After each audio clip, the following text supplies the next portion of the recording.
We are here with Miami University head baseball coach Danny Hayden as the Red Hawks have completed fall practice in the Red and White series. Coach, what were your main takeaways from the Red and White series? What are you seeing positive out of the team? What do you still have to work on? There were a lot of positives this fall. I was really pleased with the effort level from our team. Every practice was, you could tell it was important. They're working to get better. We definitely don't have to coach effort with these guys right now, which is a really good thing to have. I think the pitching side of things was a pleasant surprise this year because we have a lot of our guys that pitched a lot for us last season were shut down this fall. So we went through a lot of these inter squads with guys who didn't get a ton of innings last year, and what they were able to do, the jumps those guys have made, make me feel pretty confident about what kind of starting pitching, midweek pitching, and what kind of bullpen we can have.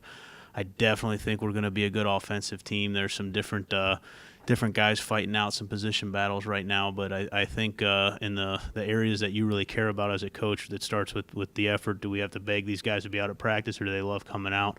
That's a huge check mark for me right now, that these guys are really invested in Miami baseball. They want to be great. But the other things that you look for, are you going to pitch it, you're going to hit it, you're going to field it? I feel pretty confident in all three of those areas right now that we should be a pretty good ball club in all three of those areas. And obviously, with fall practice, you want to get a look at the team on the field and how they're playing together, and also it's a time to assess your roster. And obviously, there's some newcomers and people trying out for the team. As a coach, how do you assess the players in terms of what they can do for your team and whether or not they'll continue with the program?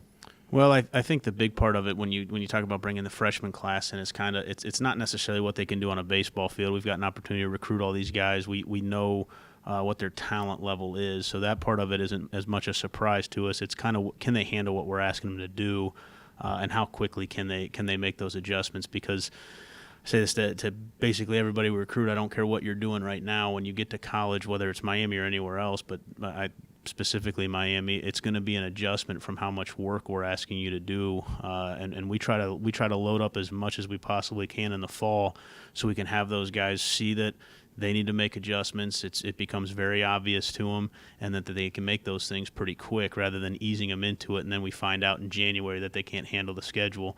We try to load them up as busy as we can keep them for the first 6 weeks.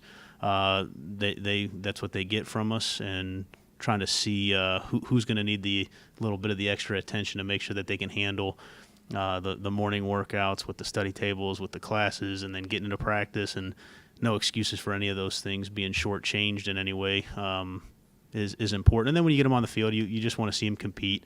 I think early in the fall, some guys want to show you how good they are rather than try and get better every day. So you kind of got to work through that process where there's some freshmen who want to show you that they belong rather than what they need to work on. They need to try and get a little bit better. So you got to fight that a little bit. But this group of guys, this freshmen, I mean, they've been really easy to work with. They've blended in with our team really well. Our team has noticed it too. So it's been a pretty seamless transition, even though there are, I think, 11 new faces on the team.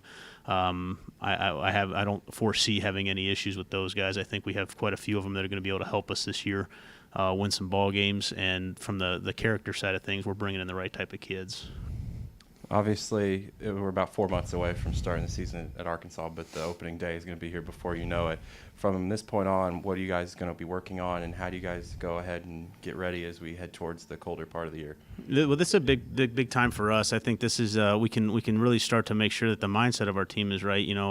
We talk about it all the time, but Arkansas's got a good baseball program, and that's a fun challenge for us to sit there and be able to look on our schedule that our next time we get to take the field is against Arkansas, a really good baseball program. But making sure that we got 35 guys bought into that we're going down to Arkansas for a reason, and we say we're not going there to take pictures of the stadium. We're going down there to beat Arkansas, and I think that's making sure that that's the mindset of 35 guys on our team, which I know it is right now. And then beyond that this is the time where we really develop these guys, where we spend a lot of time hitting in batting cages. We spend a lot of time in the indoor, getting ground balls, getting as close to game reads as we can. But this is an awesome time of the year to develop baseball players. We get to spend a little bit more time in the weight room than we have so far this year. Spend more time with the speed part of things, trying to get guys more explosive. And because of those things that we don't get to go out and compete every day on a baseball field, you can spend a little bit more time and a lot more attention to detail on some things that are going to make these guys better athletes, better baseball players that maybe we haven't been doing sometimes in the fall. As we can see behind us, there's construction going on here at the field, installation of turf. Talk about what that's going to do for the program, and also as for you as the coach in terms of your strategy and having a different surface to play on next season. Well, the development of the program is huge, and what our athletic department has done for us as a baseball program is unbelievable. We've got the best facilities in our conference. Our field is beautiful, and they're improving it. We've got this huge 120-yard football indoor facility that we go down there, and we can darn near get a baseball game in down there.